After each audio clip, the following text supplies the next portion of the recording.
기도하겠습니다. 하나님 아버지, 요즘은 구속 언약에 대해서 배우고 있습니다. 하나님이 인류를 구원한다는 이 일이 하나님께서 창세전에 성부와 성자께서 작정을 하시고 계획을 하셨다 하는 이 복음의 뿌리에 대해서 살펴보고 있습니다. 이를 통하여 우리들이 이 구원이 확실하다는 그런 확신을 가질 수 있도록 은혜를 더하여 주옵소서.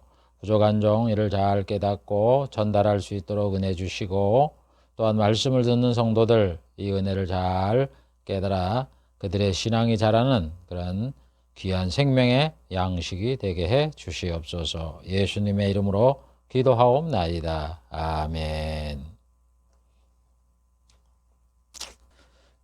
오늘은 복음인 구속언약에다 네 번째 시간을 갖기로 하겠습니다. 구속언약에 살펴볼 첫 번째로 구속언약이 무엇인가, 네 번째 시간을 갖겠습니다. 그 다음에 구속언약의 내용 중에 아홉 번째, 천지를 그리스도 안에서 통일되게 하심을 살펴보기로 하겠습니다. 사도 바울은 구속언약에서 하나님은 하늘에 있는 것이나 땅에 있는 것들을 그리스도 안에서 통일하신다, 이렇게 약속을 했다고 말씀을 했습니다. 하나님이 예수 안에서 하늘에 있는 것, 땅에 있는 것을 통일한다 하는 이 말씀은 분열되어 있는 것을 그리스도가 통일한다, 이것을 말씀하는 겁니다. 그러면 뭐로 분열되어 있느냐? 선과 악으로 분열되어 있는, 하늘도 선과 악으로 분열되어 있고 땅도, 그로 인해 땅도 선과 악으로 분열된 이것을, 악을 제거하고 선으로 통일한다 하는 그런 말씀이 뜻입니다. 그럼 우리가 잘 아는 바와 같이 하나님이 천사를 만들었는데 천사가 선했어요. 인간도 선했고. 그런데 거기에 천사 중에 사탄 마귀가 하나님 앞에 반역을 했어요. 여기 뭐 성경에 구체적인 게 안 나와서 잘 모르겠는데, 아무튼 반역을 해서 그들이 하나님의 일을 대적함으로 천사들도 하늘에 분열이 되었고, 또 타락한 이 천사인 마귀가 하와를 미혹을 해서 악이 생겨나가도록 이렇게 만들었습니다. 그러니까 땅도 분열되고 하늘도 분열됐다, 이런 얘기입니다. 거기에서 하나님이 악을 제거하고 선으로 통일하겠다 하는 이 계획이 바로 예수 그리스도 안에서 하늘에 있는 것이나 땅에 있는 것을 통일한다 하는 그런 뜻이에요. 그래서 이것은 구속언약에는 잘 모르지만은 예수님이나 사도들이 하신 말씀을 종합해 보면, 하늘에는 악령을 제거한다, 사탄 마귀를 멸한다. 땅에는 악인과 마귀의 그 종살이라는 악인과 죄인과 우상 사신을 섬기는 이런 것들을 제거하는 것이구나 하는 것을 우리가 알 수가 있습니다. 그럼 한번 자세히 살펴보기로 하겠습니다. 먼저 하늘의 통일. 하늘의 통일은 하늘의 악령인 마귀와 귀신을 멸하는 겁니다. 그래서 예수님이 마귀를 심판하셨다, 이렇게 말씀하셔요. 성령이 오시면 마귀를 심판한다, 이렇게 말씀하시고. 그래서 또 마태복음 25장에 보면 마귀와 그 사자들, 귀신이죠, 이를 위해서 예비된 영영한 불에 들어가라, 이렇게 유황불이 예비되었다 말씀을 했어요. 그래서 마귀는 심판을 이미 받았습니다. 그럼 심판을 받고 난 다음에 이제 집행이 남았는데, 언제 집행을 하느냐? 바로 천년왕국 시작이 될 때에 집행이 되는 거예요. 그래서 사도 요한은 계시록 20장에 보면은 천사가 예뱀 사탄이요 마귀를 잡아서 천년 동안 무저기 속에 가둬놓는 겁니다. 그래서 그것이 바로 마귀의 그 심판의 집행입니다.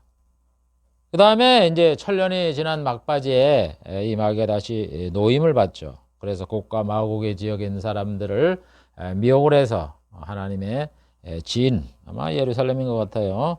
예수님이 계신 그 보좌가 예루살렘에 설치되니까 이 이스라엘, 이 가나안 이 땅, 여기를 이제 공격을 할 때 하늘에서 또 불이 내려와서 이들을 다 진멸시키고 죽임으로 이제 악이 완전히 이제 소멸되고 마귀는 유황불 속에 들어가잖아요. 그래서 사도 요한이 얘기한 이것을 말하는 겁니다. 그러니까 여기 무저갱이 속에 들어갔다가 최종적으로 다시 유황불 속에 들어가므로 완전히 마귀가 이렇게 종말을 고하는 거죠. 그래서 이거를 하나님께서는 마귀와 귀신들 제거한다 하는 거를 구약시대부터 말씀하셨어요. 아담에게도 뭐라 합니까? 여자의 후손이 뱀의 머리를 상하게 한다. 이 뱀의 머리를 상하게 하는 거니까 뱀의 그 권세를 꺾고 죽이는 거 아니에요. 그런데 뭐 영물인 천사가 죽습니까? 사람도 안 죽는데. 그래서 지옥 불속에 들어가는 게 죽이는 거죠. 그 다음에 하나님은 이사야를 통해서 뱀인 리오야단과 용을 죽인다 이렇게 약속을 하셨어요. 이사야 27장 1절 그날에 여호와께서 크고 강한 칼로 날렘뱀 리오야단과 바다에 있는 용들을 죽이시리라. 여러분 성경에 나오는 이 뱀은 바로 영적으로 사탄 마귀를 말하는 겁니다. 그 다음에 스바냐를 통해서 하나님께서는 2장 11절에 여호와가 세상의 모든 신을 쇠잔케 하리니 이방의 모든 해변들이 각기 처소에서 여호와께 경배하리라. 세상에 있는 신, 인간이 만들어 놓은 그런 신을 말하는 거예요. 우상과 사신, 기독교를 빼놓고 모든 신, 이것들 하나님이 쇠잔케 한다. 다 없애버리겠다 이런 얘기예요. 그래서 여기 모든 해변에 있는 사람들이 자기 처소에서 여호와 하나님만 섬기게 되는 이런 날이 오게 된다. 이렇게 말씀하는 거예요. 여러분 세상 사람들은 세상 신이 있다 그래요. 그죠? 맞아요. 세상 신이 있어요. 그런데 우리 기독교에는 거기서 신이 없다 그래요. 그래 그 말도 맞아요. 신이 없다는 거. 왜? 신은 여호와 하나님밖에 없으니까. 근데 한 가지 더 알아야 돼요. 그들이 섬기는 그 신, 뭐 부처라든가 뭐 세상의 모든 이런 우상 사신을 섬기는 거기에는 하나님은 없는데 누가 있습니까? 마귀와 귀신도 있다 이런 거를 잊어버리면 안 돼요. 사신이 있는 거야. 거짓신, 사탄과 마귀가 그걸 다 받는 거예요. 하늘신을 섬긴다. 내 마음에 하늘신을 섬긴다. 그러면 그 하늘에 누가 있냐? 사탄 마귀가 있는 거예요. 그러니까 그걸 알아서 우리가 우상 숭배하지 말라는 얘기지. 왜 우상과 사신을 신이라 그러면서 왜 마귀와 사탄을 섬깁니까? 하나님의 원수된. 그래서 그걸 하지 말라는 거예요, 여러분. 그래서 우상의 제물도 먹지도 말고 양심이 더러워지니까 그런 뜻이. 그걸 모르고 그냥 다 암대하게 불교 밑에 가도 뭐 저라고 그러면 뭔 상관이냐. 그런 호기를 부리는 천주교인들도 있고 뭐 좀 시원찮은 그런 기독교 목사들도 있고 그러는데 그게 잘못된 거예요. 그래 그게 신은 아니라니까. 그런데 거기 뭔 신이 있어요? 귀신이 있잖아. 귀신은 신 아닙니까? 영물이죠. 그래서 그건 하지 말아야 돼요. 호기 부리는 거지. 괜히 뭐 죽은 사람한테 절하지 말라 그러고 우상 숭배하지 말라 그래요. 그 안에 아니 여기 하나님이 그러잖아요. 세상의 모든 신을 세지 않게 한다. 세상에 있는 모든 신이라고 하나님이 말을 해요. 그러면 귀신을 숭배하지 말라 그러지 왜 세상 신이라 그래요? 사람들이 그걸 신으로 여기니까 그렇다는 거예요. 그렇다라도 아무도 없으면 뭐 그거 섬겨서 뭐 어때요? 귀신이 간다 이런 얘기예요. 마귀가 간다 이런 얘기예요.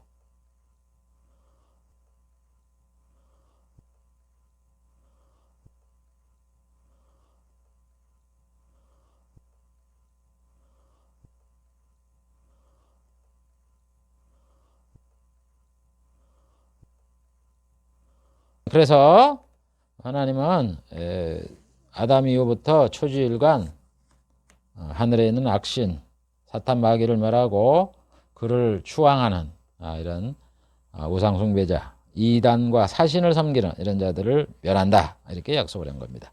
다음 땅의 통일.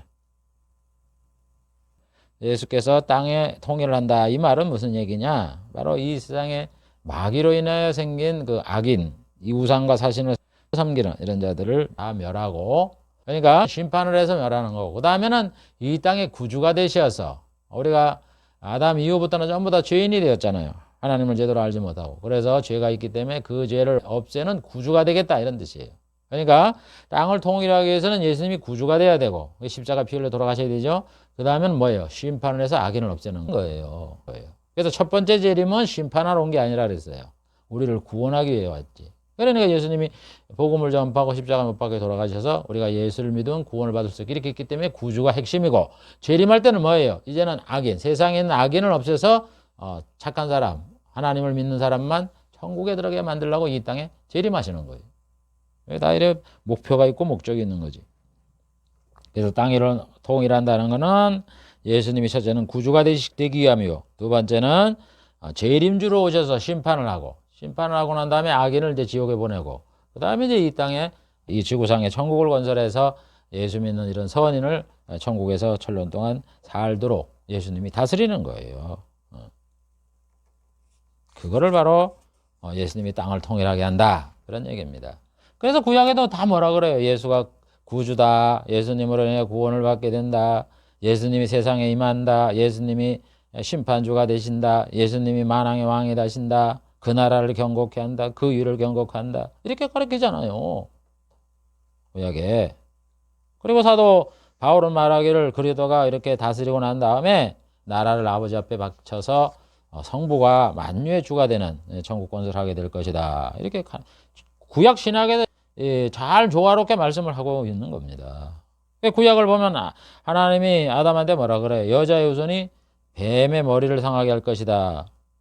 뱀의 머리를 상하게 하니까 마귀를 지옥 보내고 이러니까 이 세상에 있는 마귀의 영적으로 추종하는 이런 사람들을 지옥 가게 하는 거예요.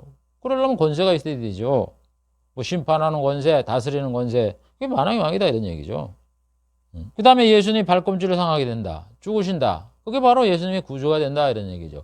우리 이 땅에 있는 하나님을 믿는 선한 사람을 우리 예수님께서 구원하기 위해서 구주가 된다 이런 얘기예요. 발꿈치를 상해서 십자가에 못 박혀 돌아가신다. 그래서 그 예수를 믿는 자에게 그를 구원해서 하나님의 백성으로 삼아 영생복락을 누리게 한다. 선으로 통일한다. 이 말씀이 이 뜻이 여기에 포함되어 있는 겁니다. 하나님 아브라함에게도 그의 씨를 통하여 천하 만민이 복을 준다. 이렇게 말씀해요. 그러면 천하 만민에게 복을 올리려면 우리 인간들의 죄를 없애야 되는데 예수님이 구주라는 얘기죠. 그러니까 복을 준다는 이 말이 바로 구주라는 뜻이 그 안에 함축되어 있는 거고 그 다음에 뭐 예수님이 복을 주어서 우리를 구원하고 그 다음에 다스리는 걸 바로 하나님이 다스린다 그런 뜻이 아니잖아요. 그러니까 성경의 말을 보면 예수님의 다스림이 있으니까 예수님이 열왕의 왕이다 이런 뜻이죠. 그 아브라함의 그 언약 속에도 다 이게 있는 겁니다. 다윗 언약에 보면 너의 몸에도 날 자가 하나님의 집을 세운다 그랬어요. 하나님의 집을 세운다. 하나님의 집이 뭐예요? 교회잖아요. 하나님의 집. 너희가 하나님이 거하는 성전인 줄 알지 못하느냐. 우리 성도들 안에 거하니까 우리 성도가 되는 게 뭐예요? 구원받는 거 아니에요? 죄를 용서받는 거 아니에요? 예수님이 피 흘려서 구주가 된 거죠. 그 다음에 그 나라를 경고하게 한다. 천국을 우리 예수님이 경고하게 한다고요. 예수님이 세운다고 세워서 경고하게 한다고요. 그 다음에 그 왕위에 앉는다 이러네요. 그래서 그 왕위에 앉는 거를 내가 영원히 경고하게 하겠다. 1000년 동안 앉아도 그거를 내가 영원히 경고하게 하겠다 이러네요. 거기서 끝나는 게 아니라. 그래서 예수님이 신천신지에서 편에 앉음으로 그 왕위가 계속 정통성 1000년 한 것 플러스 그 다음에 신천신지에서 영원히 이루어지게 하게 하는 거예요. 우리가 운전 보험에 내 이름으로 가입하고 내 아내와 자녀 부부들이 가입을 하면 그 운전 명령으로 인정을 해 주잖아요. 그게 마찬가지다 이런 얘기예요. 그 다음에 이사야 53장에도 보면 예수님의 고난을 얘기하잖아요. 그가 찔리면 우리의 허물을 인하며 그가 상하면 우리의 죄악을 인함이라. 예수님이 구주라는 얘기죠. 그 다음에 또 9장 6장에는 뭐라 그래요? 예수님을 평강의 왕이다.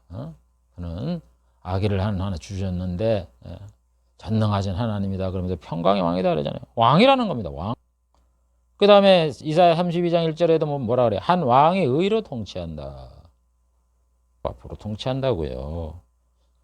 직접적인 통치를 얘기하는 거예요. 다음 다니엘도 말합니다. 그리스도가 영원한 권세를 가지고 모든 백성과 나라와 권세자들을 섬기게 한다. 모든 나라와 백성 권세자들이 예수님을 섬기면 뭐래요? 예수님이 왕이 된다는 얘기죠. 또 2장에도 뭐라 그래요? 예수님이 열왕의 시대 하나님이 한 나라를 세운다. 그래서 뜨여 있는 돌이 이 세상 나라를 상징하는 우상을 쳐버리고 그 나라가 세상에 가득하게 된다.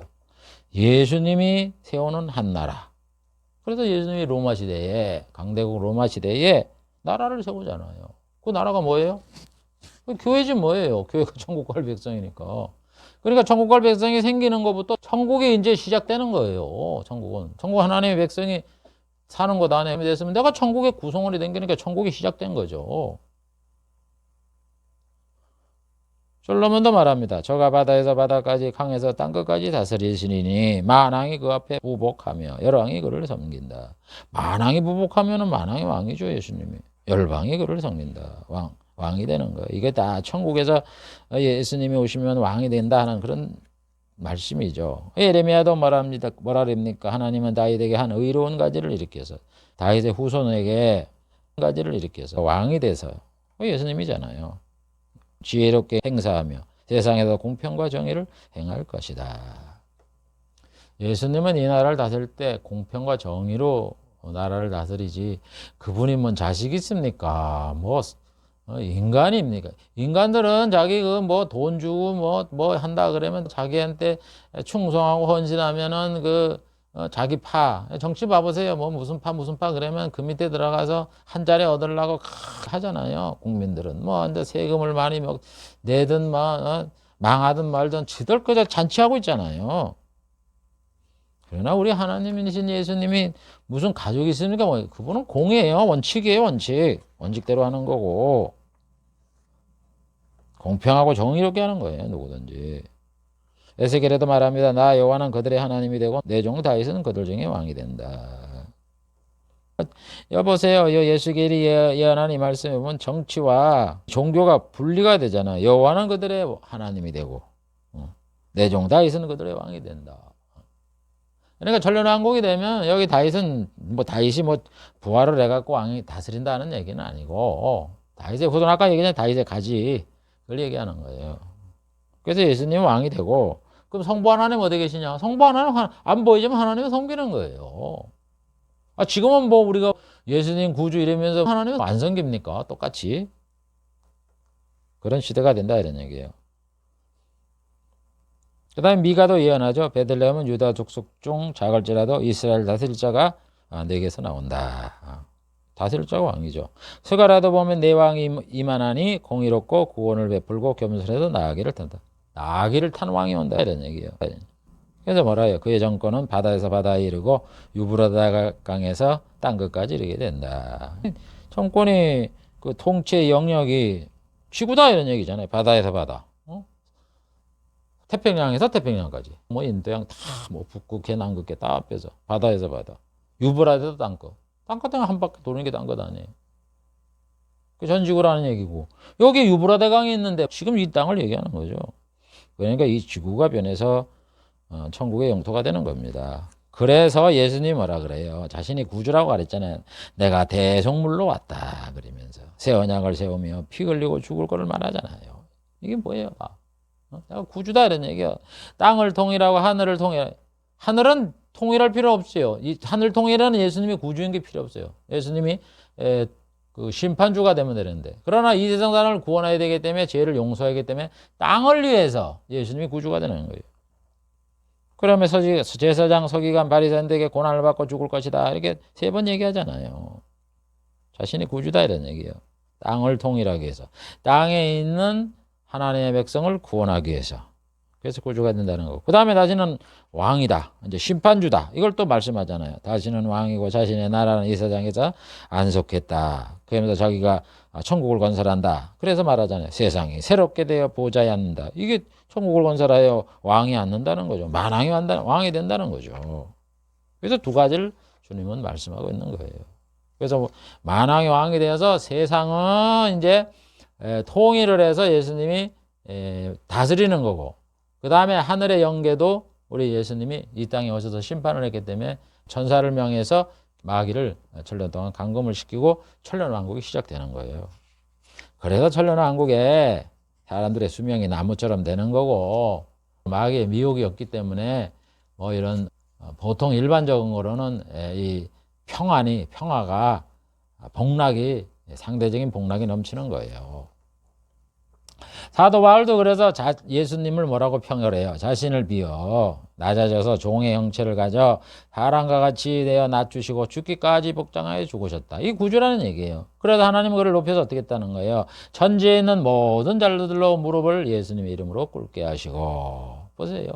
천지에 하늘과 땅에 있는 모든 천사들과 모든 자들로 예수님이 구주라고 예수님을 주라고 시인하여 하나님 아버지께 영광을 돌리게 하셨느니라.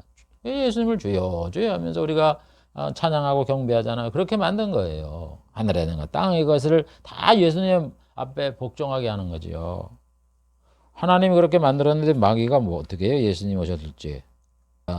네가 나한테 절을 하면 내가 이 세상의 모든 걸 주겠다. 마귀가 그래요. 아니 예수님이 사람의 몸을 입고 오니까 아주 하나님인 줄을 아주 잊어버린 줄을 알고 그렇게 미혹을 하잖아요. 그게 미혹이에요. 예수님도 미혹을 해. 자기를 만들었다고요. 마귀를 만든 분이 누구예요? 예수님 아니에요? 천사를 만든 분이?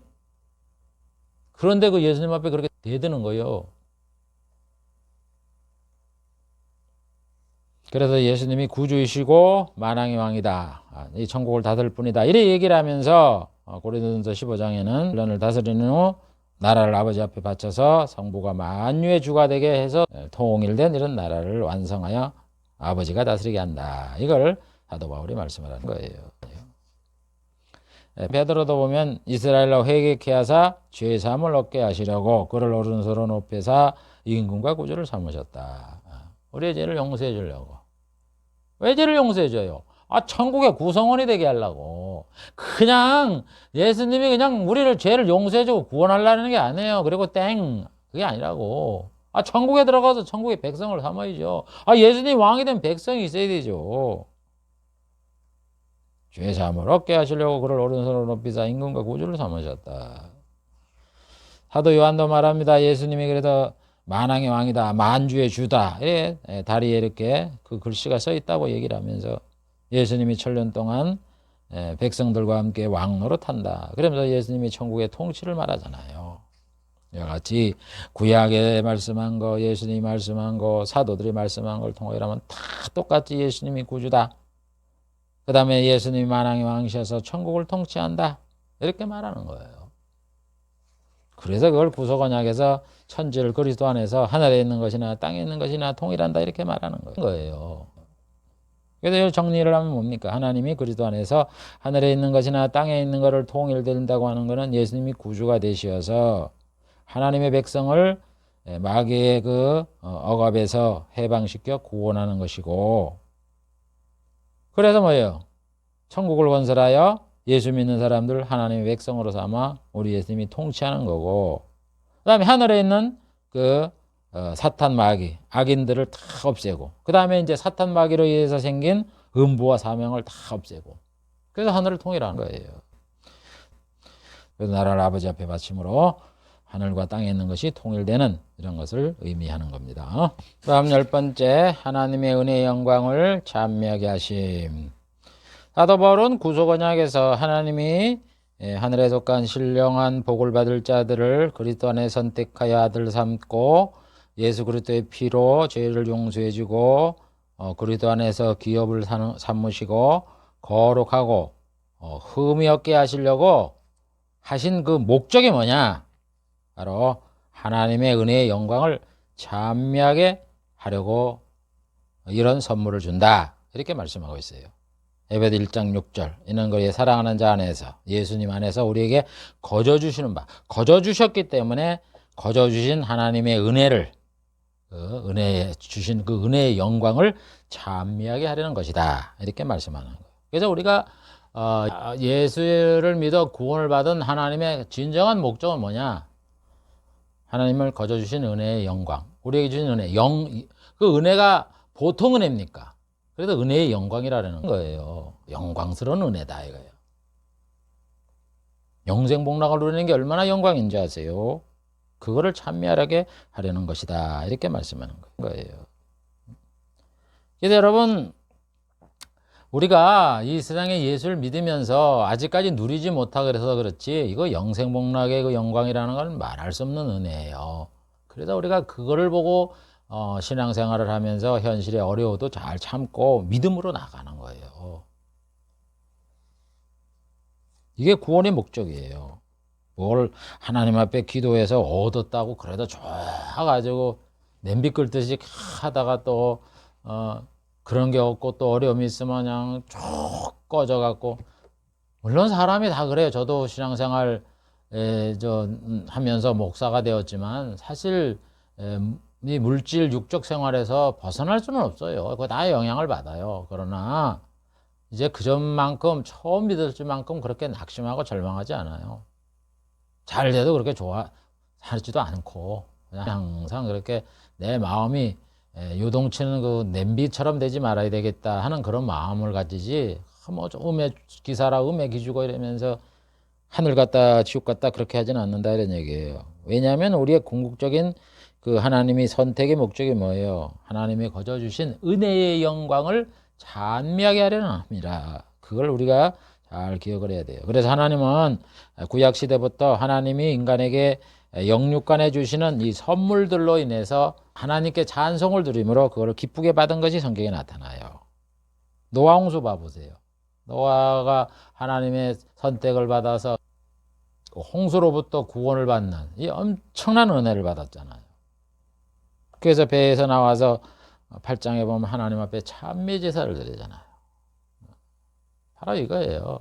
하나님의 생명을 구원해주는 은혜. 그게 뭐 자기만 구원받았습니다. 자기 가족을 살리는 이런 은혜를 받았기 때문에 하나님 앞에 찬미 제사를 드리는 거예요. 이스라엘 백성도 보세요.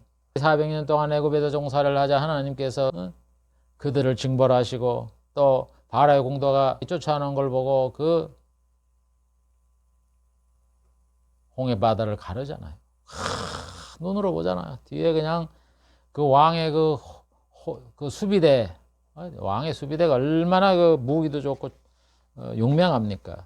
그들이 쫓아서 뒤에 오는데도 불구하고 하나님이 불을 내려갖고 접근하지 못하게 하고 앞에는 바다가 있는 걸 다 바람이 밤새도록 불게 해서 그거를 열어서 통과하도록. 그래서 자기들이 다 통과해갖고 바다 위에 올라오니까 그 밑에 이제 애굽 왕이 병거를 타고 이제 이스라엘 사람들을 잡으려고 쫓아오는 바닷속에 들어갔을 때에 하나님이 그들을 바닷물을 합치게 해서 다 수장시키는 걸 눈으로 봤다고요. 그래서 출애굽기 15장에 보세요. 하나님을 찬송하는 게 나오잖아요. 얼마나 그게 하나님 앞에 진심으로 받은 은혜에 감사하는 찬양, 순전한 찬송이 나오겠어요. 이와 같이 하나님 우리에게 은혜를 베풀어 줘서 하나님을 찬송하게 하는 거예요. 하나님 뭐 달라 그러고 뭐 하려고 그러지 않아요. 세상 사람처럼. 모세도 그래서 이스라엘 백성에게 뭐라 그럽니까? 하나님이 은혜로 가나안 땅을 주게 되면은 가나안에 들어가서 먹고 배부르고 옥토를 주신 하나님께 찬송하라 이렇게 말하는 거예요. 우리가 적어도 하나님의 은혜를 받았으면 감사할 줄 알아야 되잖아요. 감사가 찬송이에요. 그게 예배고. 그래서 하나님이 우리에게 주신 가장 큰 은혜가 뭐예요? 물론 노아의 홍수처럼 생명의 구원을 받고 적으로부터 위기를 구원하여서 참 승리도 하고 이 세상에 여러 가지 부와 명예와 이런 걸 갖는 거 감사한 일이죠. 그러나 가장 은혜 중에 은혜는 뭡니까? 하나님이 선택을 해서 우리를 죄를 용서해주고 그의 자녀로 삼아서 천국에서 영생 문학을 주는 하늘에 속한 신령한 복. 이게 은혜 중에 은혜인 거예요. 그래서 사도 요한이 뭐라 그럽니까? 은혜와 진리가 예수 그리스도에 오게 된다. 은혜와 진리. 영적인 복. 하늘에 속한 신령한 복이 예수님으로 오게 되고 그거를 받는 것을 은혜다. 이렇게 얘기하는 거예요. 사도 바울도 은혜로 의롭게 되고 영생을 얻게 된다. 이렇게 말하고 베드로도 영생의 은혜다. 이렇게 말하는 거예요. 가르쳐 주잖아요. 구속 언약에서 은혜의 영광을 찬미한다. 그럴 때 그 은혜가 뭐냐? 세상적인 거지 않느냐? 그래, 그럴 수도 있는데 그건 영이고. 그래서 베드로는 영생의 은혜다. 못 박아서 은혜 이퀄 영생 이렇게 말하는 거예요. 그래서 바울은 예수 안에서 자비를 행하신 하나님의 은혜의 풍성함을 여러 세대에 나타내게 하려 하심이라. 에베소 2장 7절에 말하는 거예요. 예수를 통해 구원하는 것을 여러 세대에 나타난다고요. 그러므로 말로 표현할 수 없는 영생복락의 은혜를 받았으면 감사를 드리는 것이 사람의 본분입니다. 그래서 시편에 뭐라 그래요? 감사로 제사를 드린 자가 나를 영화롭게 하리니. 감사로 영화롭게. 그게 예배라고. 그래서 예수님이 뭐라 그래요? 아버지께서는 신령과 진정으로 예배하는 자를 찾으신다 그러잖아요. 신령과 진정. 그게 뭐예요? 우리를 구원하신 그 영생복락을 주신 예수님을 통해 주신 그 은혜, 그거를 감사해서 신령, 성령이 거하는 자가 하나님의 그 구원받은 거에 대하여 진심으로 감사하고 찬양하는 거, 그걸 예배라 그러는 거예요. 그게 없이 내가 전에 하나님 참 어려웠을 때에 교회 목사님의 말을 듣고 물질적인 해결에서 벗어났고 건강에도 해서났는데 이제 한 5년쯤 다녔으면 됐지. 우리 목사님이 계속해서 자꾸 교회 나오라 그러고 헌금도 하라고 그래서 했는데 이제는 좀 한 5년쯤 지냈으면 괜찮을 텐데 자꾸만 그러니까 어쩔 수 없이 안 나오긴 뭐하고 나와서 그냥 뭐 10원 듯이 말이지 인상집 뿌리고 앉아갖고 그게 예배가 아니에요. 내가 먹을 거 없고 입을 거 없어도요. 제가 해보니까 그러더라고. 먹을 거 없고 입을 거 없고 여러 가지 어려우면 그 물질로 인해서 당하는 그 고난과 이 좀 침울한 거는 있어요. 그런데 그거하고 예수님이 나를 구원했다는 거 무슨 상관이 있습니까? 예수님이 구원했다고 하는 건 영적인 거잖아요. 천국에서 누릴 거잖아요. 그걸 생각하면 또 힘을 얻는다고. 그래서 히브리서자는 뭐라 그래요? 우리가 예수로 인해 받은 은혜로 인해서 항상 찬미 제사를 드리자. 아니 우리가 하나님을 항상 찬양하는 그 원동력이 뭐냐 이거예요. 예수님이 우리를 구원해서 영생을 주셨다는 것이 항상 찬미하게 하는 거지. 하나님이 나한테 복을 주하고 회사를 운영하게 했다. 나 사장이 됐다. 얼마나 좋습니까? 그런데 IMF가 터져갖고 회사가 쫄딱 망했어. 친구가 말이지 사기를 쳐갖고 회사가 망했어. 그러면은 사장 됐을 땐 좋았지만 회사가 망하면 사람이 침울해지는 게 인간이요. 그러면은 어떻게 항상 찬미의 제사를 드립니까? 그것 때문에. 아이고 하나님 나에게 이렇게 어렵게 회사를 주실 땐 좋았는데 이렇게 망하게 하니까 하나님이 대체 있는 겁니까? 나를 사랑하는 겁니까? 안 사랑하는 겁니까? 이렇게 갈 수밖에 없는 게 인간이에요. 우리가 찬미를 드려야 될 그 내용이 말이죠. 이 세상적인 것이라면 어떻게 영원히 드리라 그럽니까? 찬미를 항상 드릴 수가 있습니까? 말도 안 되는 이야기죠. 우리가 아니에요. 이 말의 뜻은 그런 거를 가지고 우리가 하나님 앞에 찬미의 제사를 드리는 게 아니에요. 우리 예수님이 영적으로 우리에게 베푼 그걸 생각해서 항상 찬미의 제사를 드리는 거예요. 그거는요 우리가 죽든 말든 아프든 뭐를 받든 안 받든 상관없는 거예요. 사도 요한도 어린 양과 하나님에게 찬송과 존귀와 영광과 능력을 세세토록 돌려라. 보세요. 세세토록 돌리는 거지 뭘 기분 좋았다고 하나님 뭐 주어졌다고 잠깐 드리고 그 다음에는 또 안 드리고 그렇게 냄비 끓듯이 그렇게 신앙생활 하지 마세요. 그건 왜 그러냐. 내가 감사와 찬미와 영광을 돌리는 그 내용이 뭐냐를 따라서 사람이 그렇게 되는 거예요. 내가 세상적인 게 육적인 걸 가지고 하나님을 찬미하면 냄비신앙 받게 될 수밖에 없는 거예요. 그러나 우리의 구주 그거는 뭐 아무 상관없는 거예요. 항상 세세토록 찬미를 드리고 예배를 드릴 수가 있는 겁니다. 하나님이 우리를 그리스도 안에 택해서 하나님의 가족으로 삼으시고 하나님 나라의 백성으로 삼으시고 하나님의 성품을 주시고 영광과 영화와 존귀를 주시고 영생복락을 주시니 우리가 이 세상에 할 수 있는 건 뭐냐? 아니 영원토록 할 수 있는 게 뭐냐? 성삼위 하나님을 영원히 찬양하는 것밖에 없다 하는 걸 우리가 잘 기억해야 될 것입니다. 시간이 되었기 때문에 오늘 한 내용을 잠깐 살펴보면 하나님께서 창세전에 천지를 하늘과 땅을 예수 안에서 통일되게 하려 하셨다. 그래서 하늘의 통일, 땅의 통일. 하늘의 통일은 악한 마귀와 귀신을 없애는 것. 그 다음에 세상의 통일은 마귀에 의해서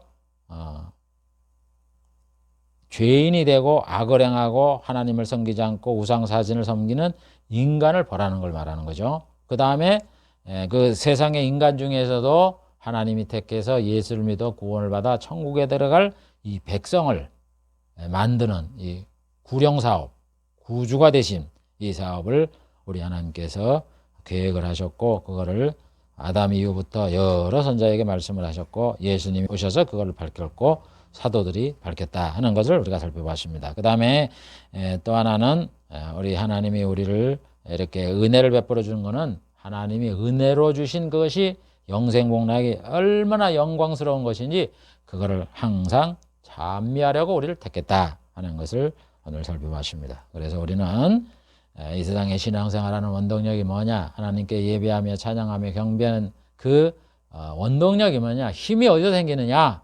예수님이 우리를 구원해서 천국에서 영생복락을 준다는 이것을 보고 우리가 찬미 제사를 드리는 거다 하는 것을 오늘 살펴보았습니다. 이것이 구속 언약에 있는 인간을 구원하는 목적인 겁니다. 기도하겠습니다. 하나님, 오늘은 하나님이 창세전에 성부와 성자께서 언약하신 이 두 가지 내용을 살펴보았습니다. 이것을 우리가 잘 기억을 하여 이 땅에 신앙생활하는 원동력이 우리가 구원을 받아 천국에서 영생복락을 누리는 것이라는 것을 잘 깨닫고 우리는 세상 꼴로 인하여 하나님을 섬기는 자원으로 삼지 말고 천국에서 영생복락을 누리를 이것을 바라봄으로 하나님께 찬미와 경배와 영광을 돌리는 그런 저희들이 되게 해주시옵소서. 우리가 병사에 하나님 앞에 나아가 예배하며 찬양할 때에 정말로 이런 즐거움과 기쁨과 또 성령의 감동함과 은혜가 항상 충만하여서 우리 하나님께서 신령과 진정으로 예배를 드린 자를 찾는다고 하신 그 말씀에 잘 우리가 부응하여서 우리 하나님을 찬미하는 그런 향연하는 예배를 드리는 저희들이 될 수 있도록 은혜를 더하여 주시옵소서. 예수님의 이름으로 기도하옵나이다. 아멘.